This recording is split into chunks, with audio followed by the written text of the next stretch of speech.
Rizky. Betul nih, tentunya kita sudah mengundang narasumber yang sangat luar biasa ini. Kita akan ngobrol langsung tentang kerajaan Gotalo dengan Tanisa dan Mutia. Langsung aja kita panggil narasumber kita yaitu Tanisa dan Mutia. Oke, dipersilakan duduk.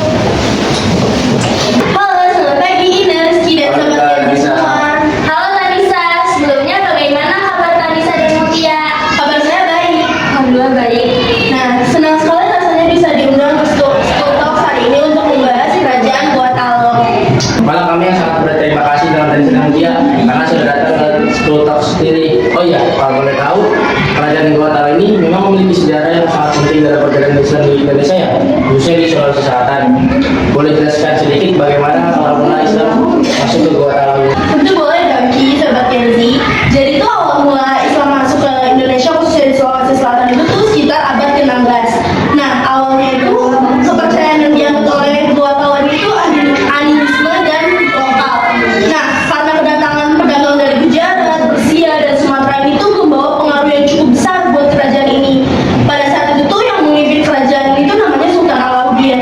Nah, karena udah masuk nih Islam ke Indonesia pada saat itu, karena akhirnya mulai diterima dan resmi pada tahun 1965.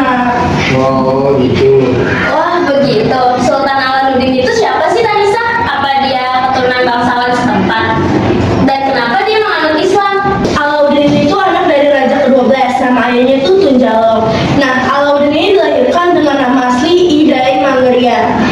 Dia tuh punya gelar bangsawannya itu Idai Manraja. Nah, setelah kekuasaan saudaranya ini ditumbangkan, dia tuh diberi gelar Karayenggo oleh Tuma Bicara Buta di sana.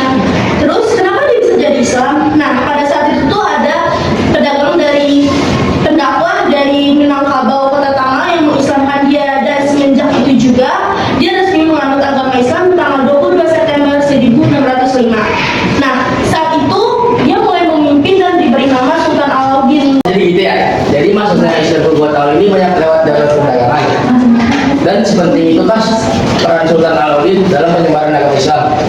Terus masa sih dia nggak punya hubungan sama kerajaan Islam? Nah, betul sekali. Sultan Alauddin ini tuh merupakan peran yang sangat penting. Nah, dia tuh seorang pemimpin yang visioner loh Sobat Kenzi. Setelah resmi menganut agama Islam, dia juga mendorong rakyat-rakyatnya biar bisa menganut agama Islam juga. Nah, Sobat Kenzi, dia juga memiliki hubungan yang erat sama kerajaan-kerajaan luar. Contohnya itu kerajaan Demak. Dia juga mendirikan sebuah pesantren. Oh, gitu Tanisa. Sultan Alauddin ini mendiplomasi kerajaan luar untuk menjadi bagian dari Islam juga nggak sih kan? Ya, betul sekali. Dia mendiplomasi kerajaan dari luar negeri. Contohnya tuh seperti Kesultanan Maluku dan Kesultanan Timur.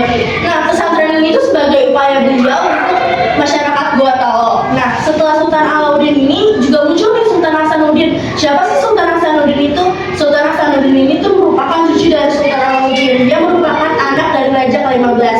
Dia tuh biasa disebut dengan sebutan ayam jantan dari timur. Wah, ternyata Sultan Alauddin ini menginspirasi kita-kita ya Sobat Kenzi.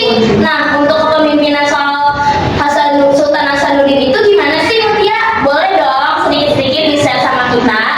Nah, jadi Sultan Hasanuddin merupakan salah satu raja dari timur yang populer berkat kegigihannya melawan Belanda pada masa penjajahan. Perjuangan besarnya yang membuat Belanda kewalahan adalah menolak monopoli perdagangan yang dilakukan oleh VOC. Serius? Berarti dia dapetin kejayaan kerajaan Gotalo nggak sih, Mut? Bisa dibilang begitu, Gotalo mendapatkan kejayaannya di masa kepemimpinannya.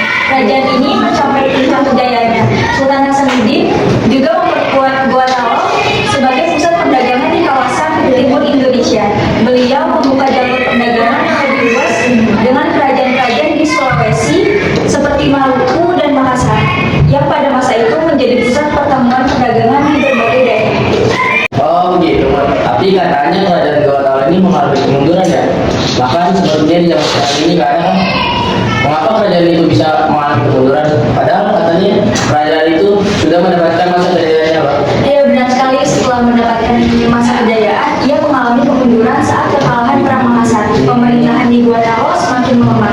Tetapi itu hingga sekarang masyarakat Sulawesi dan Gotalo itu tetap menjaga warisan kebudayaan dan pengaruh agama Islam yang tetap kuat. Wah, ternyata begitu ya. Jadi bisa tentang kerajaan Gotalo ini.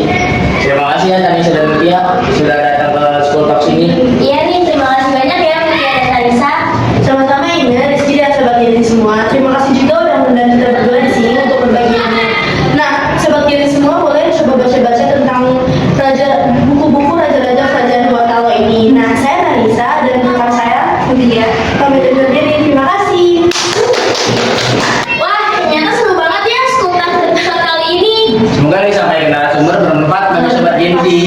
Ubur-ubur ikan lele. Kami pamit undur diri, Le.